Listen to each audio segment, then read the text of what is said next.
It's DM Debrief.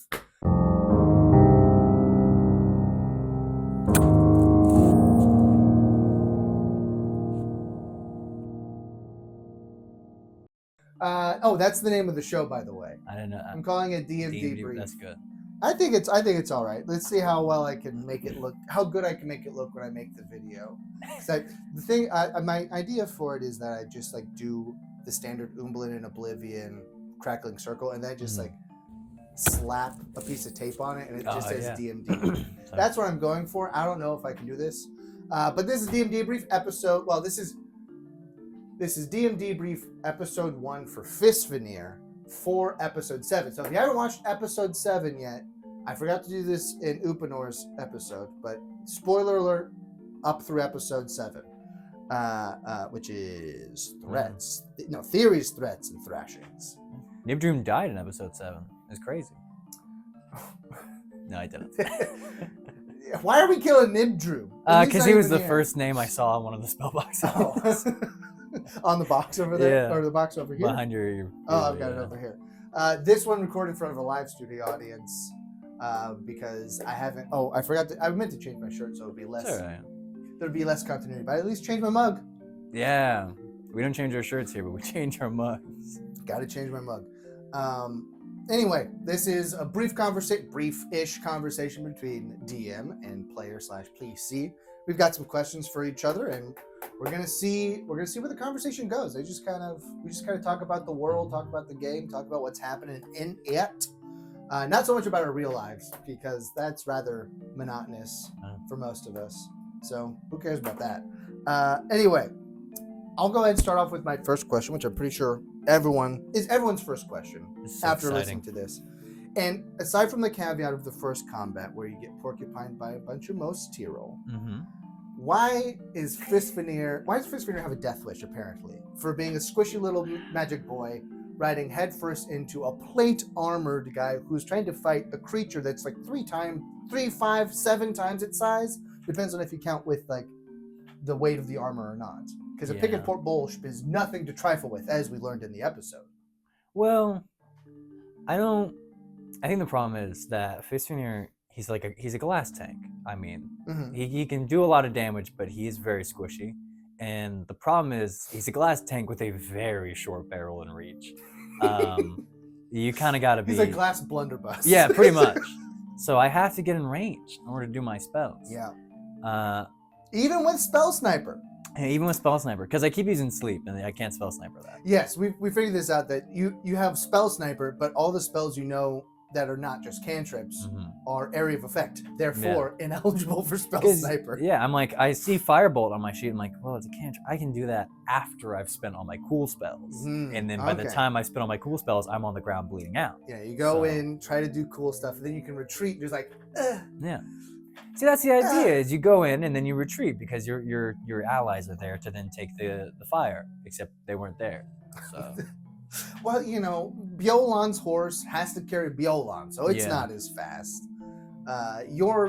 Sorry, oh my goodness, Drumel. My apologies. The Drumel is a big old boy, because it's carrying a big old boy. Yeah. So he's really the only one. I guess technically, Nibdroom is a cleric, so he's and he's got great constitution. We found out, so he supposedly should be pretty tanky. But yeah, it just has. I guess to be fair to Fisvénir, this was the second combat where, and really the only one of a threat, because like the boar in episode 4, 5. We just bullied that. 5, yeah. 5. It was like it was nothing crazy. It was just some boar, what did I say, Helith Pelirfir, something like that. I just ended up calling him boar because like, that's too many words. You know, I'm not a lay ludum, so I don't have basically infinite time to say as many words as possible to say one smaller word. Yeah. As your language tends to work. We'll be releasing his true backstory here. His is more in the moderate distance. We'll see when his gets fully released. But you should see the names in there. I mean, I wrote it, so like I shouldn't be complaining. But like, what is it? Soleb. A lot of sills, because they've got an interesting construction, or at least I consider it interesting construction in a language where you can name somebody by saying what they do. So like, do you have yours? I do not, unfortunately. That's all right. You'll see it soon enough. It's like Sil Helitholar Por. It doesn't sound quite. Sounds like that. right. That's I'm pretty close. Terrible with names, so That's I why. chose the Elven race. That's why he chose the guy who's already 600 years. He's just already forgotten more names than I'll ever know. That's the problem. That's the problem. Mm-hmm. Okay, so his strategy is to go in, use his big spells, then back out. We'll see how that progresses for him. I think he's a quick learner. So like, no, he's not. Okay. Well, it's like part of his whole character when getting into it of like, yes, taking this long to get around to magic. Yeah, a big thing about his backstory is that like he lived through the War of the Breach, but he was so inept they wouldn't send him. Yeah. So, like, the most he could do is like light candles and like summon an invisible disc to carry his books for him. It took him 600 years to figure out how to use a level 2 spell, level 1 spell. Yeah. Level 2 spell? Level 1 spell. Unlocked at level 2, but it's level 1. Yeah, level 1 spell. I will say though, I feel like I gotta throw this in because I gotta defend myself for my actions. In episode 7, was it? Yeah, episode 7, the most recent one. When we first got into combat, in my mind, I had the image of us all riding up our horses, like jumping off straight into combat. And we started at 300 yards away, and so I'm like, okay, we're still gonna do that. But I didn't vocalize any of that. Right. So I'm like, oh, first thing I'm gonna do, I'm gonna sprint, try and get up there as close as I can. Everyone else says, let me just shoot at him from afar. And at that point, I was committed. So you're already gone. Then Nibjum casts the bless. They get buffed. You don't. Yeah. Yeah. That's part of the problem with those random encounters that you can't like say, okay, how do we want to do this? It's just like, boom, it's happening. So I think sometimes it's if you don't communicate at the table, then there's nothing you can do. What I think I'll do moving forward is anytime we get into combat and I'm about to just rush in, I'm just going to yell Leroy Jenkins at the top of my lungs. So you're the Leroy. Someone asked that on one of our things, that you're the Leroy Jenkins. Oh, yeah. I'm just going in there and casting sleep as quick as I can. I was going to distribute it because I think that in certain aspects, Nibjum would be a Leroy Jenkins. Yeah. Like if it's something weird, Nibjum's probably going to Leroy Jenkins it for sure. Like he grabs pond scum and sewer water. That should be. Never. I'll leave that idea alone. Yeah. Because it's not his episode. Good. But yeah, so I covered that one. Did you have any? Would you have a question? I didn't have any character specific questions, so I don't know if all yours are character specific, but I do have a quick one. I guess we can do. Mm-hmm. So far, a lot of the campaign has been like kind of a mystery almost, like trying to figure out what happened, what's going on. Like clearly there's a threat still happening and we don't know what it is. Right. So we're like, got to figure out what's happening so we can address it. And I feel like this hasn't happened in a while, but particularly in the first 2 episodes when we were figuring out what was going on above the city, I had a problem where like when you mentioned the event was being described as like the giant circle in the sky, and my brain went, that's a portal. Mm-hmm. But Fisvénir, in this world, portals don't exist. There's no idea of like crossing distance with magic, right? So I had to be like, magical theory suggests this might be possible. So my question is like, how much am I as Wyatt allowed to metagame of like knowledge of the world and fantasy like genres as like excusing that as, well, Nibjum, I'm looking at this thing, Fisvénir has been around for a long time. He's familiar with theoretical magics and whatnot. So like, how much metagaming can I cover with the veil of he's very old and probably knows this stuff? Because he is a scholar and an academic. If you ask him the question like, would I have this idea? I'll give you a role for it. That's how I would sort of temper it. So like, if you think that you're butting up against something that your character may not know, if you ever feel like you're butting up against something like, even if it's even if like I've talked with other people about other things, like would my character know that this is from that culture? Yeah. Like you know it as the player, but I'll let you roll for it still because you'll have some tangential knowledge of it, and for you do practice a lot in arcane theory. Yeah. So there's a good shot that you would have been able to hypothesize something along these lines, or read something in your centuries of mostly reading. Yeah. About it. So it's not. It is. I've set the rules of the world so stridently that it is sometimes difficult. Because I'm also trying to you are making discoveries in the world that haven't existed before. So like I'm trying to also weave that idea into the story, that like you're in some sort of epoch making event. Yeah. So it is difficult to like where to draw that line. And so I sort of let the dice decide a little bit. I also am, since I've got the idea of where we're going, my biggest struggle sometimes is figuring out how much to give the NPCs to give you. So you'll sometimes see me roll back here, and that's me trying to figure out if they can hypothesize. Now, Pōrpblūshp, not as smart, not as academically smart. We'll put it that way. He's got a lot of other things that he's very good at, but magical theory, not his forte. Yeah. Now you get back to Rejlaz with the information you've gotten from Pōrpblūshp, put it in front of two dudes, Melbim and Ashtakroc, who seem to be, they got their stuff together, who have been like dedicated to this idea as much as you have been in a place that has resources. We'll see how much I'm able to provide from their perspectives when we get there.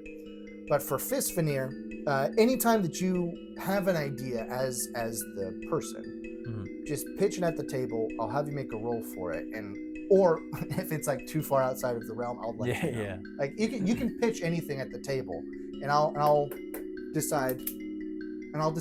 Yeah, because I'm sitting here like poring over my notes, and it's like scribbled in, there's drawings and whatnot, and I'm like, I got ideas.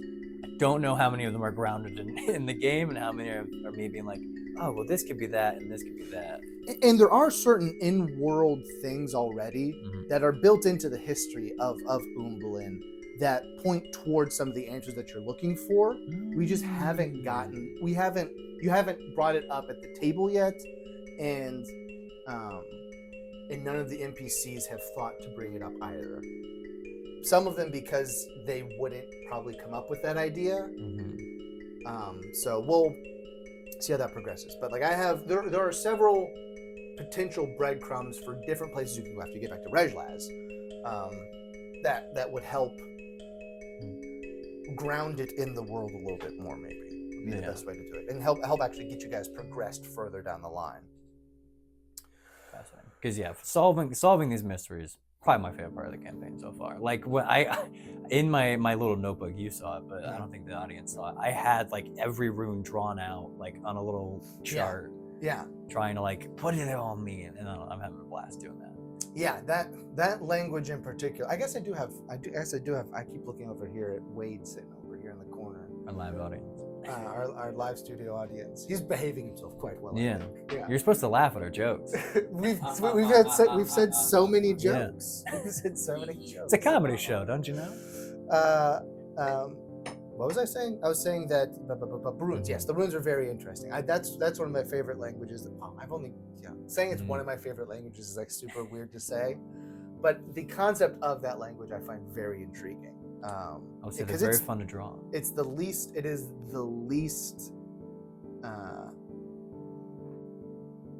like any language that I've ever heard of, really. Yeah. Like I feel like it's a very unique construction for how to work a written language. Not so much the verbal language. I haven't worked as much on that, but the written language, the runes themselves are conceptually very intriguing for me. It'd be it would be very difficult. There'll be a lot to cover like right now. So I may leave that for a deeper lore page. Yeah. Later on. We'll leave that as a mystery. That's yet to leave be that as a mystery. Very interesting though. Very interesting. But speaking of like more of the broad scope of what's going on, how is Fisvénir feeling? How is he fitting into this sort of story in his mind? It's a great question. I know on session 1 I made a roll for Constitution to like keep my stomach, because like I immediately recognized this is on the level of the War of the Breach. Yeah. And I was terrified. I think Fisvénir, he still like harbors a lot of that fear of like, I don't want to say imposter syndrome, because he's that feeling of like, I am not the right one for this job. Like this is beyond my skill set, but it is. Like it's factually, he is so unprepared. In his backstory, like you read you'll hear his backstory, and like he was chosen because he wasn't really Yeah, needed because it was at the expendable. towers. Yeah, so it's imposter syndrome. Yeah, very much so. Like, but a true imposter. yeah, it's like people think I'm from the towers. Like it's a crazy thing. Like it is. It's very impressive to be from the towers, but I'm not like casting wish. You've been there for like 500 years, and you're still a Yonsud. That's a little sus. It's very cool, Yons. Very cool. I mean, you want to know where a book is? I probably not. I mean, is it like a Steve Buscemi in that show saying, "Greetings, fellow high school"? Oh yeah. Greetings, fellow Yonsud. No. The difference with Fisvénir is he doesn't talk to the other guys. It's true. That is true. I imagine he's like part of the library at this point. Like he's there have been definitely he's an institution basically. The younger Yonsuds have definitely gone looking for him since his absence to be like, hey, I need to help studying this topic. And they're like, where'd he go? He's left. Wait, he's not here? Yeah. That's weird. Like his absence is noticed just because it's like it's like as if a whole section of the library disappeared. It's like, how am I supposed to solve this test now? I feel like there used to be like a statue here or something. It's like it's gone now. It was here. I know it was. Yeah. But the question though, I think definitely he's gotten to the point where there's enough to grasp. Like he's realized there's a mystery here. And I mean, he's been spending the past 500 years reading books. Like he loves a good puzzle and learning more things. And so like he's definitely gotten to the point where he's like, okay, there's enough here for me to begin to play with and figure out what's going on, and just the sort of unraveling of that is enough to keep his mind off of like how out of his depth he is. Yeah. When you're feeling bad, sometimes if you have something that you can focus on, it allows you to sort of ignore whatever else is impinging upon your focus. It's sort of like taking it one step at a time. Yeah. It lets you get tunnel vision in a way that's very useful rather than not useful. So how far is he willing to take it though? To go on this endeavor? Yeah. Well, so how strong is the draw back to the towers? Oh, how strong is the draw back? So this kind of ties in back into the tunnel vision. I was gonna say like the only time he probably ever slips and is like, I'm like this, gets that sense of dread and probably has a panic attack, is the 2 times he's nearly died of just being, because I think he cried the first time and threw up the second time of just like, you can't deny that you're out of your depth when you're bleeding out on the ground. And you've got your dead steed on top of you. So I feel like the more that happens, the stronger the pull of the towers becomes. I miss not dying every other day. But at the same time, I think there's sort of that allure of power. Like being out in the field and being forced to, fight to survive is part of what I think is allowing him to discover these new magical abilities that have been out of his reach for so long. And so it's almost like that thing of, I'm out of my depth, I don't know what I'm doing, I want to go home where I can read my books, but at the same time it's like, but if I stay, what else will I be able to do, sort of thing. Like this is kind of getting into his backstory a bit, but like, yes, like he went to the towers very early on to learn magic and like quickly realized he can't. He just doesn't have it in him. Like for some reason, no matter how hard he tries, no matter how much he studies, he can't. And he sort of came to terms with that very early on. Like he didn't, worry about it too much. He just kind of accepted it and then spent the rest of his time in the towers studying and reading and finding other ways to have purpose. But deep down, he's still like, but I want to cast spells. Like he still wonders like, why can't I do that? And he wants to. And now that there's like, he's finding ways to learn these things. It's like, it's scratching an itch that has been left untouched for 500 years. Yeah. And he's sort of like, oh, that feels good. Yeah. It's now that I think about it, he's kind of going through like a midlife crisis. Just like he is of the age. Yeah, he's comparatively. Like, I've come this far. It's time to start doing some cool stuff. Yeah, his adventure is him buying a restoration car. Yeah. He's like, I used to like work on my bike, and now I'm gonna build a whole car. And you know what? It's actually working. If he doesn't die, he might actually be able to do it. Yeah, it's worked so far. But I think on the outside, he's probably like, if someone asks him, like, so are you gonna keep doing this, or are you gonna head back to the towers? He's probably like, this is very important. This is the fate of the world might lay on this. Like, I need to be here. But inside, he's like, I want to cast more spells. Like, I think part of it, I mean, it is just how I play, but I think the reason he rushes in and casts the high level spells is because like he can now. and it's kind of like intoxicating of like the ability to just put someone to sleep. Yeah. Like the amount of times he's probably wanted to do that because he knows it's a sleep spell. Yeah. But he's never been able to do it, and now that he can, and just like Right. go to sleep.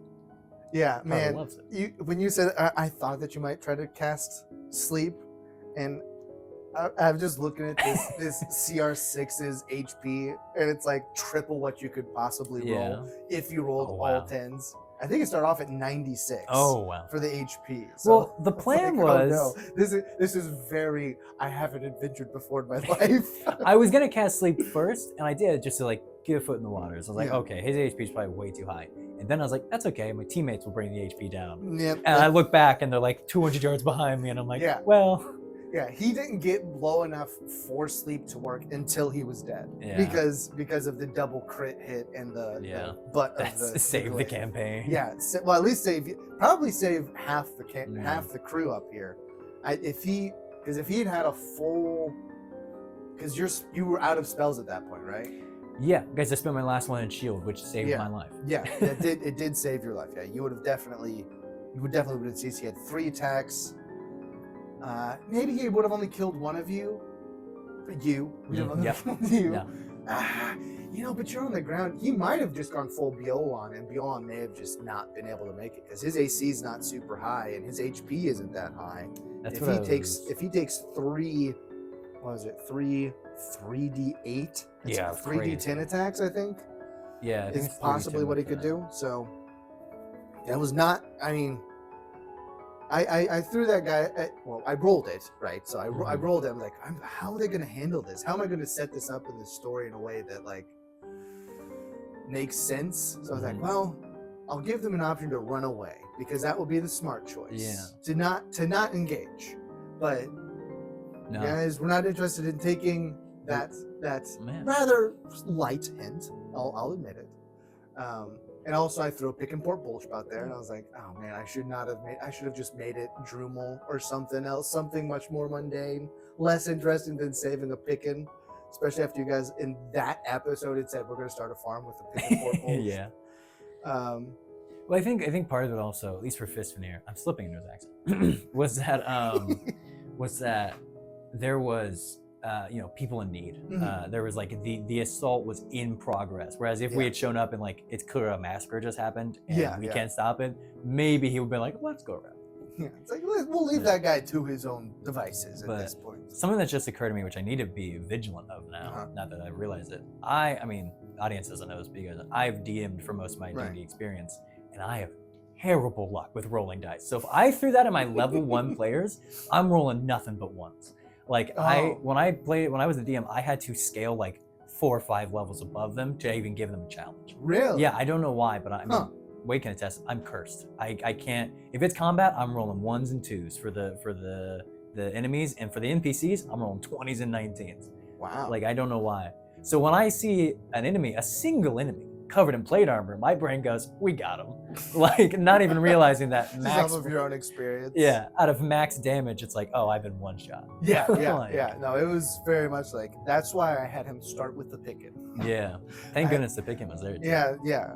That's why it had to be a Pțikn because like we need to back up. The Pțikn's powerful. The Pțikn is powerful. Actually, just a little bit behind the scenes. I used an elephant stat block for it, and they just sort of adjusted it a little bit. Gave it a little bit more AC because I think that would be appropriate for it, considering it has armor. And I think for an elephant, it's like 12. Yeah. So that's not high at all. Even with I think I bumped up to 15 or 16. I can't remember exactly what it was. But I gave it some. It was a sort of a give and take. Because like if it's a full Pțikn, that's probably too strong. So I had it encumbered by the cart, obviously, so that it couldn't just do everything for you. Yeah. But after we would have seen what would have happened if one of you died. Well, there's options, but it's sort of it's not a low magic setting and it's not a high magic setting. I don't think. Yeah, it's sort of sort of mids. I try to make it a more realistic. Like there is magic, but like not everyone can just do magic. Yeah. Because I feel it's like not like a magical utopia. Yeah, I feel like sometimes people have like, oh yeah, there's like a resurrector down the road. Yeah. And it's like, well, that's like it still costs like 500 gold pieces and diamonds to do it. Like, this is not a super common thing that you should be doing. It's like Skyrim, where everyone in first grade learns fire and healing. Yeah, yeah. It's like, oh, this random brigand is. Yeah. Why don't we just say bandit? Why do we keep saying? Because maybe it's cooler. It is cooler to say brigand than bandit. Wow. Which I do have a question now. Yeah. At any point, have the Pțikn Pōrpblūshp. Did I say that right? Yeah, Pțikn. Yeah. Pțikn Pōrpblūshp. Yeah, Pțikn Pōrpblūshp. Yeah. Have they ever been used as warfare animals? Like, I'm imagining an elephant, but an elephant. I get to roll for it. Yeah. To see if I know. Yeah, for hit, you got +5 in history. So. Well, that's a 12. 12. You've studied enough that like the Pțikn Pōrpblūshp, they were actually used. They weren't used for a long time because like they're from Mosarn territory. They're from here it is. They're from with the name Pțikn Pōrpblūshp. Obviously they're from like they do originate from this area, but also the Šolpash / the Ploblink, which is what it used to be called when it was less swampy. So the Mosarn are the smallest of the mortal races. So like they didn't have much use for them because they're like it's too big for them to even handle. Yeah. So like there's other things that could theoretically be useful from. There's one in particular. Oh shoot, what is it called? It means like very stinky thing because it has a natural odor that's not great. Skunk? A skunk? No, but it's like huge. Oh.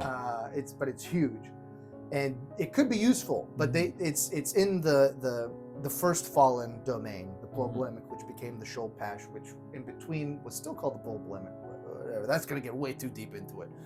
Anyway, they were not really used in any sort of warfare until the March of Zabul, because the Nibel Zhash, being bigger and liking to fight things, sort of started to implement it.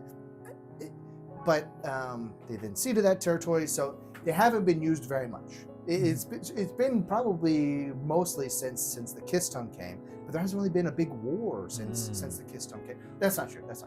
They would have been used in the Incursion of the Far Shores, for sure.